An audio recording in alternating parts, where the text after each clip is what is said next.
নমস্কার, spot on নিউজে আপনাদের সবাইকে স্বাগত। আমি সাগর। এই মুহূর্তে আপনাদের সঙ্গে উপস্থিত রয়েছি ইস্টবেঙ্গল গ্রাউন্ড থেকে। আজকে মৌসুমে প্রথম ইস্টবেঙ্গল দল তাদের নিজেদের ঘরের মাঠে খেলতে নেমেছিল।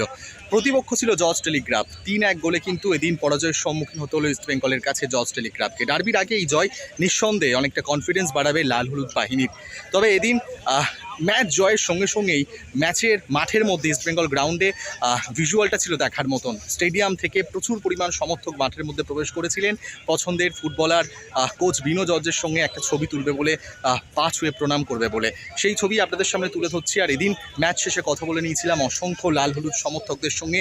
13 তারিখের ডার্বি নিয়ে তারা কতটা আশাবাদী, এই জয় নিয়ে কি বলছেন তারা, সেটাই আপনারা একবার শুনুন। এই ডার্বি, এই জয় কি নিঃসন্দেহে একটু হলেও ডার্বিতে একটু এগিয়ে রাখছে ইস্টবেঙ্গলকে?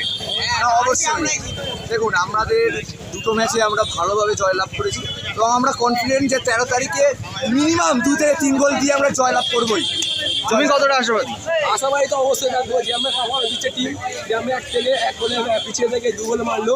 আশা করছি মোহনবাগানকে আমার নিজের রেকর্ড ভেঙে নিয়ে 6 গোলে শূন্য জিতবো। অবশ্যই চাইবো ডার্বি যেন সল্টলেক স্টেডিয়ামে হয়, এটা আমাদের বিনীত অনুরোধ। আশা করি সল্টলেক স্টেডিয়ামেই হবে, সেটাই হয়। দেখা হচ্ছে 13 তারিখ।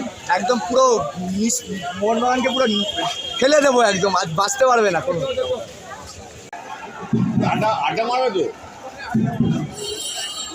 ডার্বির আগে এই জয় আত্মবিশ্বাস কি দলের বাড়াবে? অবশ্যই। হ্যাঁ, কতটা আশাবাদী তোমরা 13 তারিখের ডার্বি নিয়ে? জিতবো। দাদা, 13 তারিখে ডার্বি, কতটা আশাবাদী এই জয় দলের আত্মবিশ্বাস অনেকটা বাড়াবে? নিশ্চয়ই 100 বার। কি মনে হচ্ছে? জিতবো।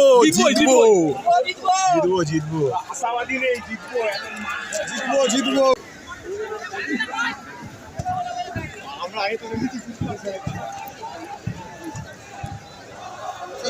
জয় ইস্টবেঙ্গল।